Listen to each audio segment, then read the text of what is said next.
ரெடிமேடாக வரும், நம்ம அதில் இல்லை. வேணியக்கா வந்து எனக்கு ஒரு இது ப்ளவுஸ் பட்டுப்பாவடைக்கு கழுத்துக்கு மட்டும் வச்சு கொடுத்தாங்க. அதை பார்த்து நான் கிரியேட்டிவிட்டி ஜாஸ்தி.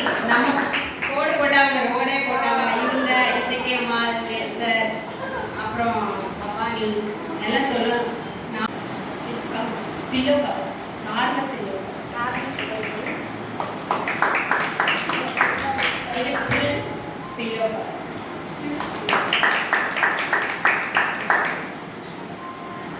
இது பில்லோ, நம்ம பில்லோ பஞ்ச் வச்சு அடிக்கிற மாதிரி.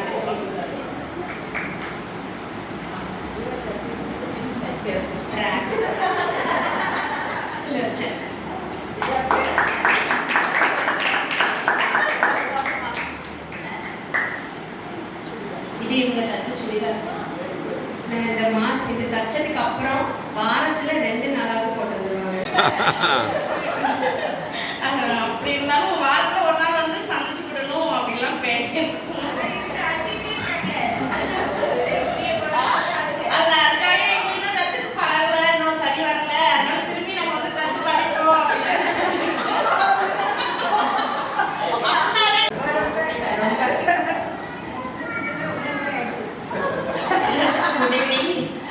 என் பேர் வந்து செல்வி. நான் பக்கத்தில் தாமரத்துலேருந்து தான் இங்கே வரேன். எங்கள் வீட்டுக்காரங்க வந்து இவ்வளோ தூரம் இருக்குது, பசங்க வேறு ஸ்கூலில் இருக்குது, போயிட்டு வந்து டைம் செட் ஆகாது அப்படின்னு சொன்னாங்க. அதுக்கப்புறம் நான் இங்கே வந்து பார்த்தேன். ஃபஸ்ட் நாள் வந்துட்டு மட்டும் உங்கள் கூப்பிட்டுருக்கா அட்டன் பண்ணிட்டு போயிடலாம் அப்படின்னு நினச்சேன். நான் தச்சு பழகுவேன் அப்படின்னு நினைக்கல. அதுக்கப்புறம் செல்லாக்காவும் ஃபோன் பண்ணி வாமா அப்படின்னு சொல்லி கூப்பிட்டாங்க ஒரு நாள். அந்த நாளைக்கு நான் வந்தேன். அதுக்கப்புறம் இவங்களை பார்த்து அப்படியே எல்லாத்தையும் ஒருத்தி ஃப்ரெண்ட்ஸுக்கு பிடிச்ச உடனே எனக்கு கண்டிப்பாக போய் தச்சு படிப்பேன், என்னையோட தைக்க திறமை இருக்குது அப்படின்னு நான் தச்சு பழகினேன். உண்மையிலே ஃபஸ்ட்டுலேருந்து லாஸ்ட் வரைக்கும் தச்ச வரைக்கும் உண்மையிலே வேணிக்காக்கு ரொம்ப தேங்க்ஸ். ஏன்னா நான் கல்யாணத்துக்கு முன்னாடி டைரக்ட்னஸ் போனேன்.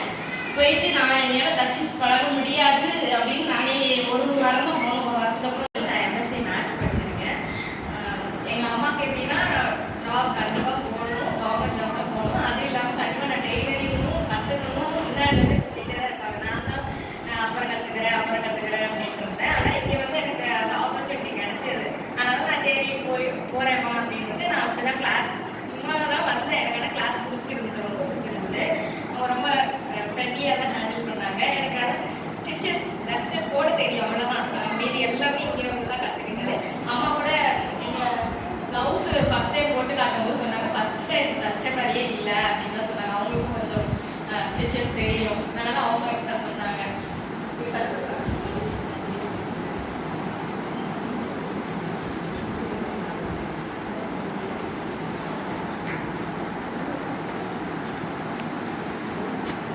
நான் ஸ்டிச் பண்ண ப்ளவுஸ் தான்.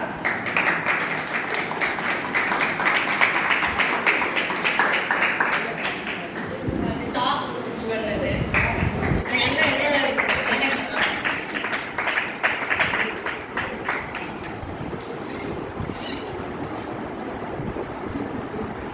இன்ஸ்கர்ட் கூட ஸ்டிச் பண்ணது.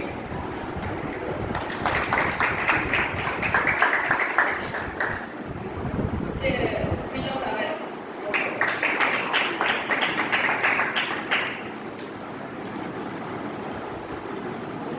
சுடி டாப்.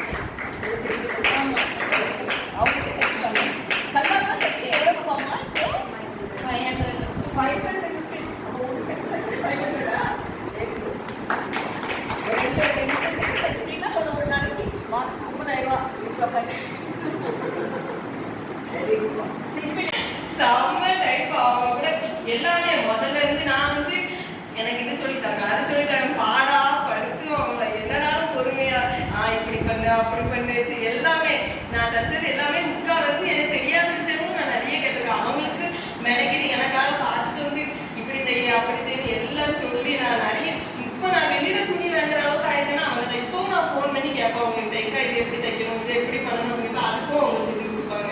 நீ எப்போனாலும் எனக்கு ஃபோன் பண்ணு, நாங்கள் எப்போனாலும் நைட்டு 8 மணிக்கு ஃபோன் பண்ணி பேசுவோம். நைட்டு 8 மணி 9 மணி வரைக்கும் ஃபோன் பண்ணி கேட்டதாலும் உண்டு. அதுக்கும் பொறுமையாக பதில் சொல்லுவாங்க. நான் இங்கே ரொம்ப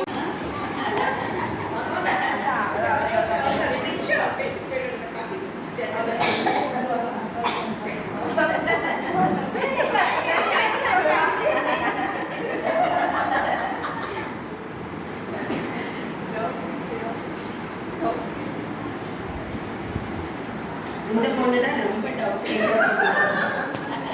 ஆமாம், சாப்பாடு முடியல, ஹஸ்பண்டுக்கு சாப்பாடு வைக்கணும். என் பேர் வந்து அகிலா. நான் வந்து மதுரை, எங்கள் அம்மா வீடு மதுரை, கல்யாணம் பண்ணி வந்த திருநெல்வேலி. பாப்பா வச்சுட்டு எனக்கு எப்படி டெய்லரிங் கிளாஸ் வர போகிறோன்னு சொல்லிட்டு ஃபஸ்ட்டு ஸ்டார்டிங்கில் என் மாமியார் யாருமே வந்து வெளியில் கிளாஸில் அலோவ் பண்ணலை. அப்புறம் என் ஹஸ்பண்ட் தான் வந்து இல்லை பரவாயில்ல நீ போயிட்டு வா சொல்லி அவங்க வந்து கன்வின்ஸ் பண்ணி அனுப்பி வச்சாங்க.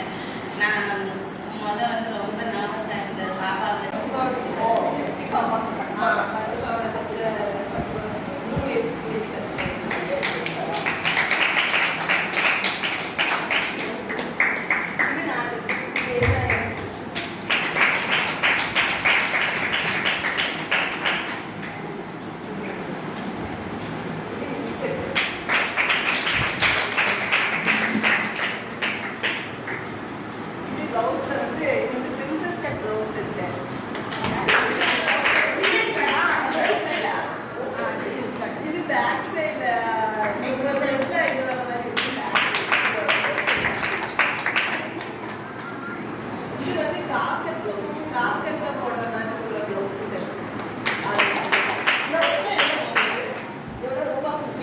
ப்ளவுஸில் வந்து ஒவ்வொரு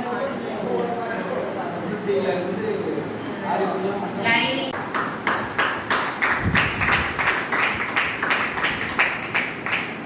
நான் வந்த உடனே சீக்கிரமா தேடினேன். அப்போ சர்தார் ஒரு சின்ன பிள்ளையா இருந்துச்சு. சின்ன பிள்ளை வந்துச்சு, குழந்தையோட காணுமே பண்ண சின்ன குட்டி பண்ண நாங்க கார் நடந்து காப்பி அது எங்கன்னு கேட்டா நான் தான் அந்த பொண்ணை ரொம்ப சந்தோஷம். Okay, hi Isakkiyamma. என்னோட பேர் இசைக்கியம்மா. நான் வந்து 10th தான் படிச்சிருக்கேன்.